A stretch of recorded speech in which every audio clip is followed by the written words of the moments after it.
Now, everybody claims what they would do if somebody tried to put down on them, tried to steal from them or rob them while they're in prison. Not that many people will actually go and try to get their shit back. Well, for this video here, I'm going to be telling y'all a story about an inmate that decided he going to go get his shit back. And through it all, he ended up dying in the process. Let's get into it.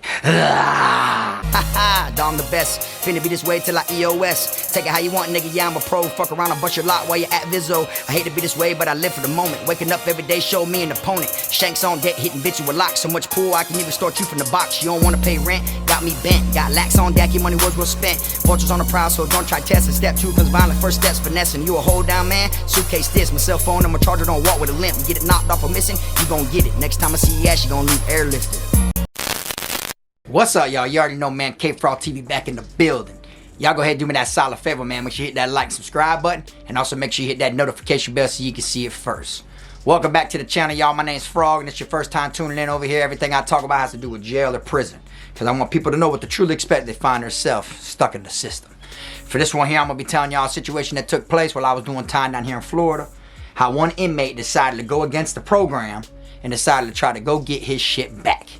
Now, what I mean by that is, you know, inside of prison, a lot of people take shit from individuals. They prowl on the weak, and not even just the weak alone. You know, they prowl on anybody. You could be a full-blown gangster, somebody that's living like that, a real deal soldier, and there's still somebody in there that will try you. That's just how prison's built. That's what it's there for. You know what I'm saying? It's meant to try to break the unbreakable.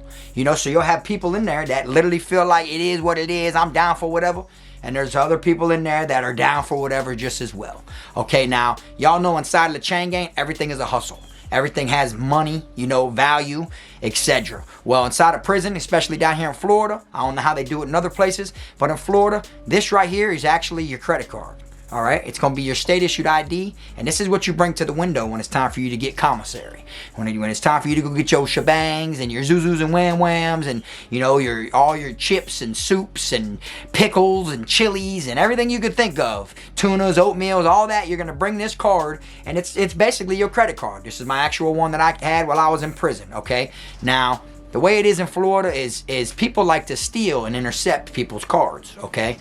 And when that happens, you know, depending on how it is at the institution you're at, you will have the canteen men that some places won't, you know, depending on who the person is that's running the canteen, because they're all inmates, you know.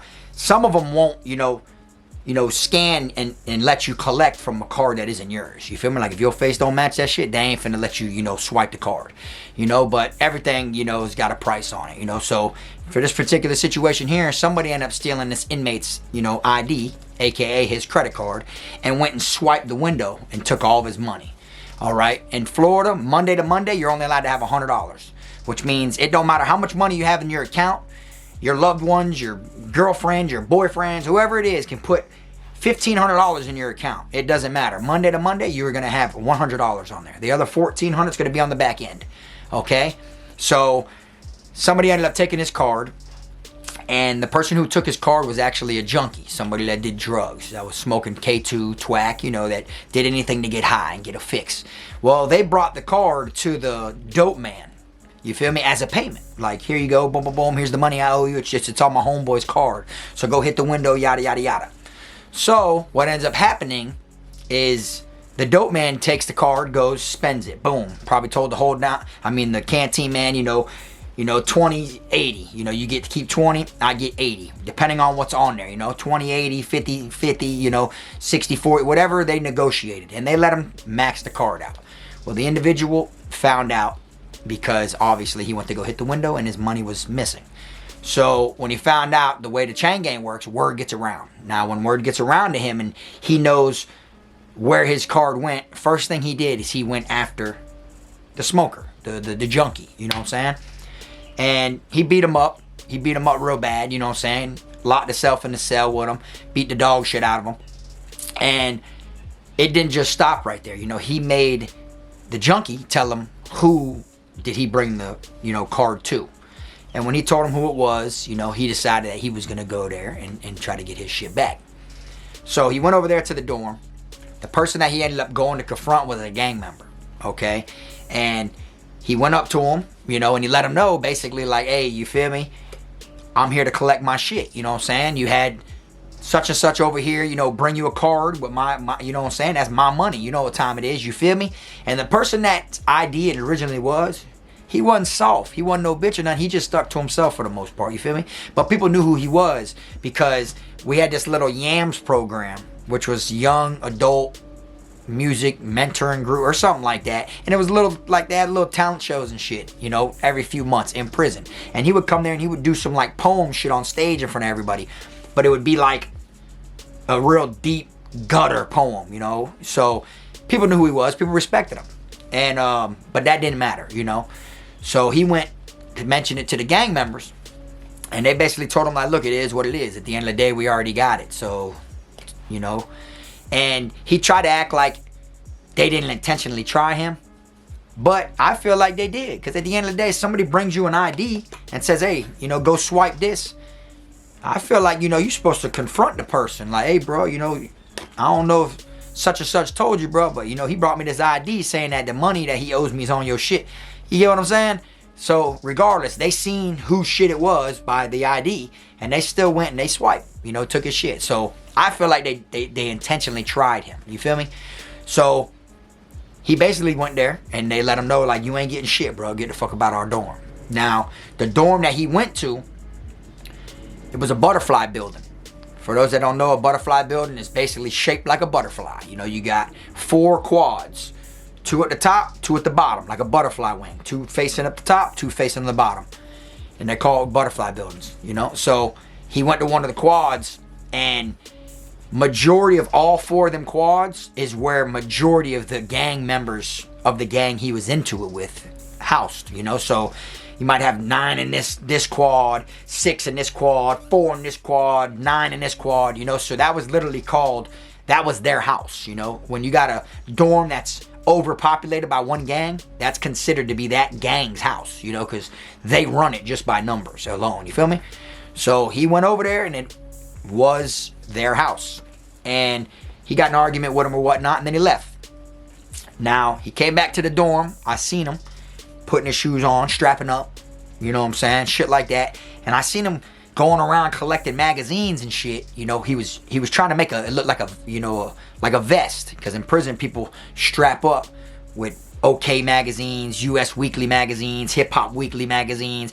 They strap up with them, you feel me? And they put them around them, you know, books, whatever you can get your hands on. Some people wrap the fireproof blanket around after that, so that way when people, you know, try to stab you, it'll break or bend. It won't actually puncture you as easy.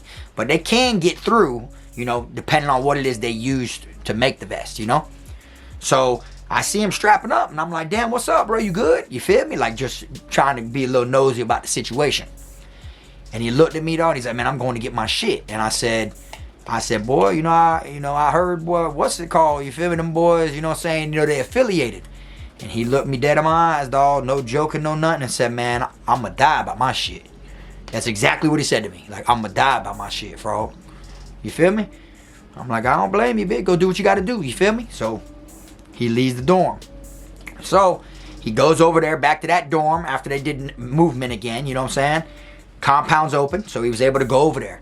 He goes over there, gets inside the quad. When he gets inside of the quad, he goes upstairs to the cell. And the cell that he enters first ended up having 2 people in it. One was one of the gang members, one of the ones he got into a verbal argument with earlier, and then one was like somebody in there that wasn't affiliated, that was doing business with him. You feel me? With that individual.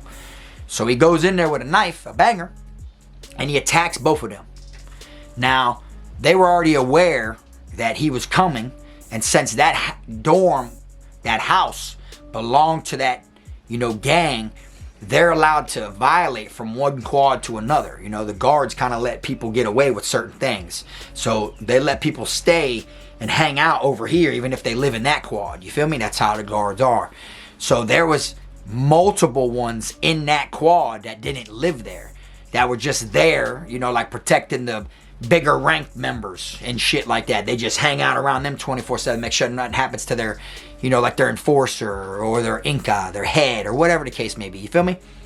So when he went in there and he attacked them 2 people, you know, they said they were screaming and shit like that. He was in there with 2 of them. I'm gonna let you know at the end where I think he messed up at. So as he attacks them 2 right there, a couple other ones from downstairs run up and go in there and jump on him from behind and start sticking him and stabbing him. So he got in a full-blown like stabbing situation, war over this. You feel me? Which I don't blame him. You know, I feel like that shit could have been straightened between the 2 sides. You feel me? Like if I come to you and I'm like, hey bro, what's up? Da-da-da, man, I heard this, yada, yada, yada. If you fuck with me, then I feel like you'd be like, oh shit, bitch, I ain't even know. Or if you didn't know me like that, you know, I'm giving you the opportunity like to explain like, oh, I ain't know. You feel me? It ain't nothing, bro. I'm going to take it out on the smoker, on the junkie, not you. You feel me? That's what I feel like the dope man could have did. He would have been like, oh, bitch, my bad, bro. You know, this shit ain't had nothing to do with you, dog. Bro just brought it to me, you know, you feel me? But everybody want to be the tough ass, so this is how it ended up went. So them boys, as they're going at it, like I said, there's people behind him stabbing him. So he got stuck about fucking 7, 8 times in his back. Now, he turns around, he's fighting one of the guys, runs out the cell, he's all on the top tier, chasing the dude with knives. Other members are running up the top tier behind him so they can block him in upstairs. So once the situation dies down, the guards finally run in there. Now, give y'all a little scoop on how the Florida correctional officers do it. A lot of times they don't run inside the quad when you're in there rocking out against each other. Now, if it's 1 or 2, I'd say up to maybe 3 individuals, maybe 4 individuals. Like if it's 4 people going at it, the guards will run in there. But anything more than that, them guards are going to sit there. They're just going to group up. They're going to call people. All the other officers are going to lock down their dorms and they're going to rush over there and they're going to be inside the officer station watching through the glass, watching everything take place. And then when it dies down, when certain people ain't moving and certain people done like got away from the situation and shit, then they're gonna come in there. Then they're gonna break the situation up. That's how they do it, because they don't want to risk themselves. You know, which is crazy. I've seen it happen multiple times. So they eventually make their way in there after, you know, there wasn't that many people moving around and shit like that no more. So when they go in there, the dude that was in my dorm and 2 other ones, so there's 3 total that got airlifted. They all took that helicopter ride. The other ones, you know, probably went to the infirmary. A couple of them didn't even get serious injuries. A couple of them didn't even get involved. That were still part of that gang. You feel me? Now, what ended up happening was by the whole situation taking place, the other individuals who violated, that's what it's called, that come into the quad that ain't supposed to be there, they got caught. Because the guards ain't going to come in there until everybody locks down. So by them locking everybody down, people who don't have a cell to go to are going to be outside in the day room. So they're caught red-handed. They get cuffed first quarter, you know, etc. So a couple of them ended up going to confinement as well. Now, the 3 that got airlifted, the one that I knew and the other 2 dudes, the 2 dudes that he attacked died. You know, so we were like, damn, that's what we heard first. So everybody in the dorm was like, damn, that boy went over there and killed 2 of them boys. You know what I'm saying? We're like, shit, that boy wasn't playing, dog. He meant business, you feel me? And a lot of people are like that, dog. You don't know where people get their money from. You don't know what their peoples go through to get money to send it to them. You know what I'm saying? You don't know what somebody on the streets is going through in order to send somebody money. You feel me? You don't know what they're doing. There's females on the streets that sell themselves to send their men money.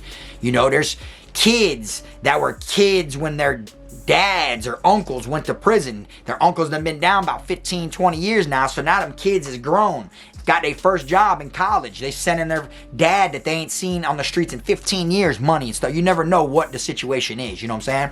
So everybody's got their own reason to like crank about it. And then it's the principle in hand. You know what I'm saying? Somebody play with your money, you know, you do what you got to do. So once we heard the 2 got killed, we were like, damn, bro, rocked out, all you know. So we're thinking like, damn, they finna ad charge, bro. Now ain't no way, you feel me, that he ain't finna get no ad charge.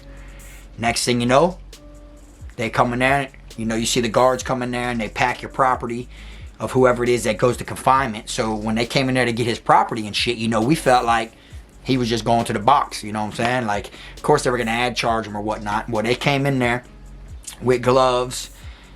And then FDLE came to the institution, which is the Florida Department of Law Enforcement. They came in there and they wanted to question people about the situation and stuff like that.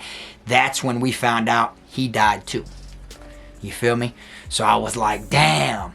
And the thing that stuck with me in my mind is when he looked at me and said, I'm going to die about my shit. You know, I'm going to die about my shit, Frog. And he literally did. You get what I'm saying? And it's not the, as you know, about the amount at hand, it's the principle. You feel me?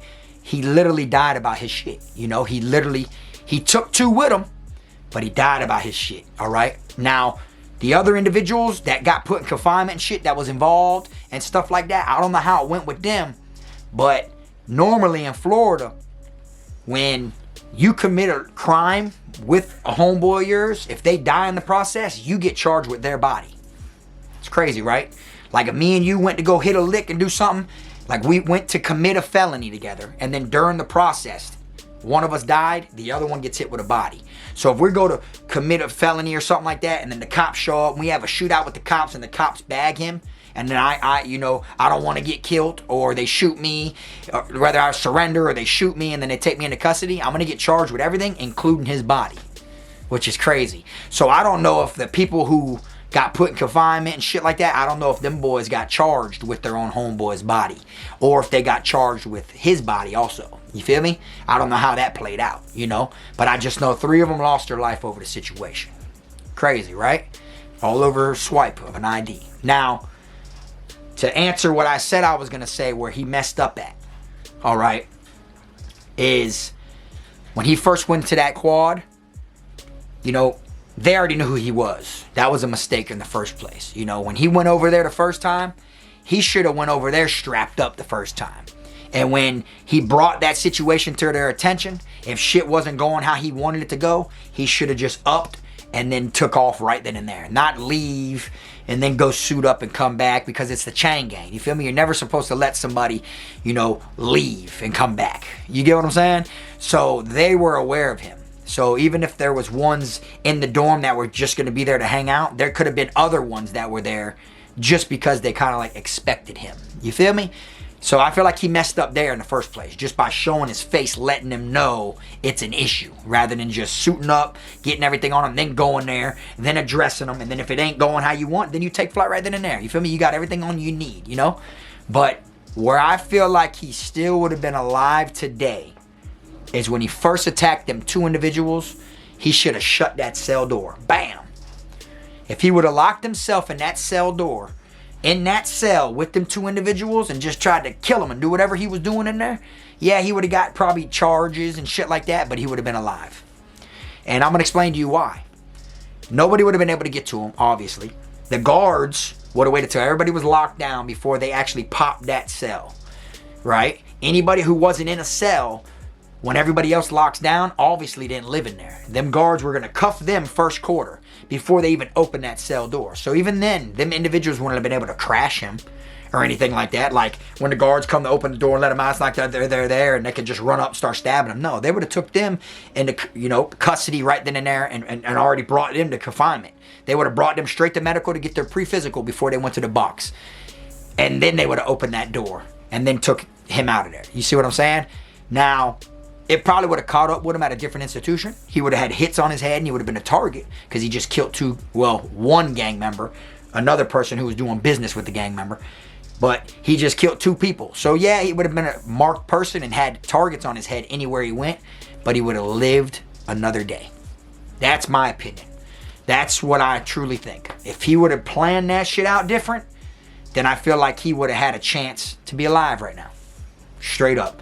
But, you know, the moral of the story is, don't be stealing. You know what I'm saying? Don't be doing drugs, taking people's shit, because you never know. That's somebody's kid. That's somebody's uncle. That's someone's, you know, nephew that just got bodied because he was standing on business about his shit. And at the end of the day, you look at it. Yeah, he lost his life over peanuts. But, hey, he took 2 of them with him. You know what I'm saying? Y'all let me know what y'all think in the comment section. Have y'all ever seen something like this happen? Have y'all ever seen people steal people's stuff and then bring it to the dope man? Have you ever seen people lock in the cell and try to kill somebody like, you know, like he should have done? You feel me? Have you seen people get airlifted? Have you seen what it looks like when them people are taking that helicopter ride? You know what I'm saying? If you have, drop it in the comment section. That's what the comment section's here for. But anyways, man, that's all I got for y'all today. I appreciate y'all tuning in. Rest in peace to the ones that died in the video that I'm talking about. You know what I'm saying? Frog ain't choosing either side, even though I knew this one. You know, the other 2 could have been cool individuals as well. But the one thing I do know is 3 individuals lost their life like this. All over a situation that didn't even make the person who stole it in the first place die. Think about it. All he did was get whooped. You feel me? The person who stole the shit in the first place, all he did was get whooped and got high, and then he got to get the person that he stole from died. The person that he was, you know, that he told sold him the dope man can't come after him no more. He died. You know what I'm saying? And then one other, like, innocent civilian who was just doing some type of business with him. You see what I'm saying? But like I said, man, y'all drop it in the comment section. Let me know what y'all think about it. Y'all already know, man. Y'all keep y'all head up. And like I always say, make sure you keep them rats, squares, clowns, chomos, pedos, gunners, wannabe island boys, and clout chasers out your circle. And until next time, this the one and only. I am my team, Frog.